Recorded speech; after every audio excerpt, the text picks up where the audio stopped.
Qumshtoria Vita në Istok u mbyll të enjte në 2 kurrikut. E për këtë, drejtori gjenerali i qumshtorës Artan Spaia la të kuptohet se fajtor për këtë gjë është ministri i bujqësisë Armend Muja, ndërsa shtoi se ai dhe të tjerë që punojnë edhe e mbajnë Vitan nuk do të tërzohen kurrë.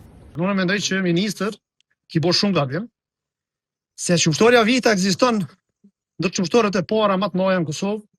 Qumshtoria Vita, ministër, po drejton aty publikisht, i ka rrit këta fermerë që ti pëjëmbron aq shumë. Qumshtoria Vita i ka eduku dhe në rrit bashkë me ta. Fermerat edhe qumshtoria Vita janë rrit. E ti, ministër, jetu i shkatru një punë të tonë, 27 vjetë. Ai po ashtu shtoi që kësi lloj ngjarje nuk mban mend të këndodhur që nga pas lufta. Po, ministri nuk i ka do kaq dhe sot ka ardhur me një farë torture, nuk e kam pas një herë në historinë, ose për pas luftës që të vinë 25 inspektora pa paralajmërim. Unë kam kërku ata nëse ne jemi kriminal, dhe të vjem me urdhër të prokurorit dhe të policisë, që nëse kem bo krim ose diçka kem shef që edhe të arrestohem, jo vetëm të vim në këtë dhunë. Edhe tash nuk jam në gjendje dalin para media të folin për çka kanë.